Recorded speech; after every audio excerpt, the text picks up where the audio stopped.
Welcome to Flash Pulp, Episode 4.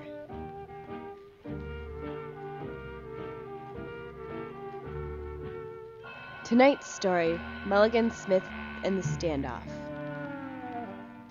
The delay, as well as tonight's episode, was and is brought to you by Maytunes.com. When you've got to throw out a porn addict hillbilly who's been squatting in your friend's apartment, it's Maytunes.com. Flash Pulp is an experiment in broadcasting fresh pulp stories in the modern age, 400 to 600 words, brought to you Mondays, Wednesdays, and Fridays. This evening's episode, originally scheduled to be broadcast on Monday, is another of the tales of Mulligan Smith. Tonight, the PI finds himself in the darkest depths of suburbia, only to realize he isn't alone. Mulligan Smith and the Standoff.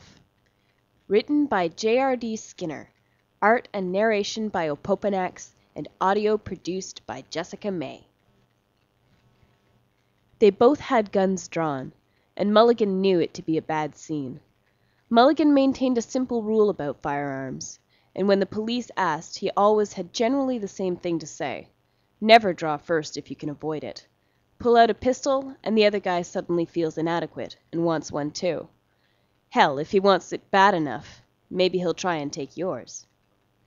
Smith hadn't had much choice, however, as he'd stepped from the plush white carpet of the home office to the burgundy pile of the hallway. Someone had loudly ratcheted a 12-gauge near the front door. Since the announcement of intentions, the white-paneled house had fallen exam room silent.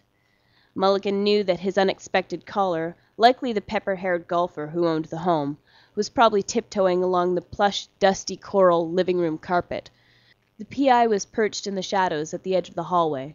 A right would take him to the front door, the fake hardwood of the short front hall directly in line of sight of the sunken living room. His other option was to move forward into the inky blackness ahead of him, where he knew the kitchen and dining area lay. The alternate route offered the conveniences of a patio door and an overlook into the living room. A sprint to the sliding door tempted Mulligan, but the idea of silhouetting himself against the glow of the huge window kept him still.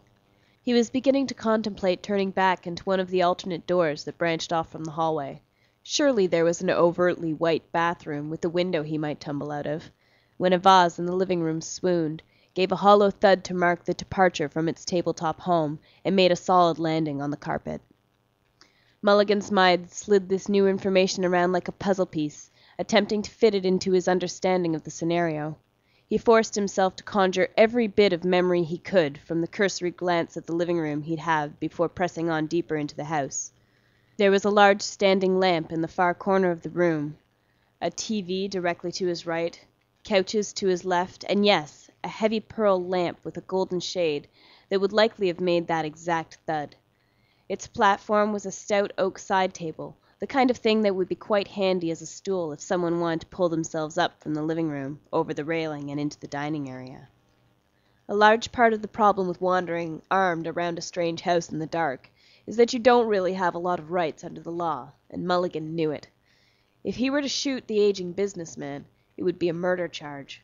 If 18-hole McSwings took a shot at him, knocking him dead, the police would look at it as one less burglar. And never mind that the old man drew first, and that Mulligan had no interest in violence. His eyes still hadn't adjusted to the darkness, which he hoped meant that neither had his opponents. While still trying to peer into the murk that was the kitchen, his free hand traced loops along the wall, hoping to encounter something that might be of use. His fingertips came across a large hanging photo housed in a heavy silver frame. Mulligan tucked away his pistol and rolled his shoulders in a quick stretch. In a single smooth motion he removed the frame from the wall, tucked it into frisbee position, and let fly into the darkness. As the picture left his hand, his right foot followed, chasing it into the kitchen. His path diverged there, however, as he turned right and flew down the double step that led to the front hall and escape.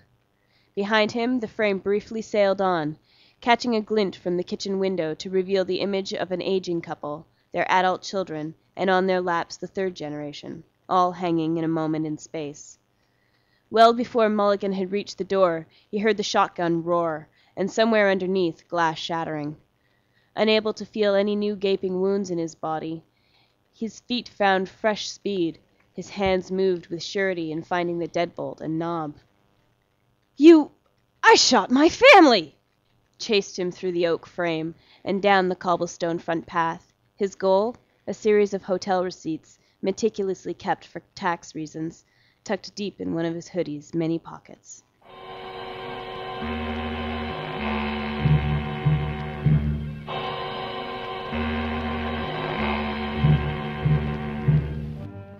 Flash Pulp is presented by http://skinner.fm.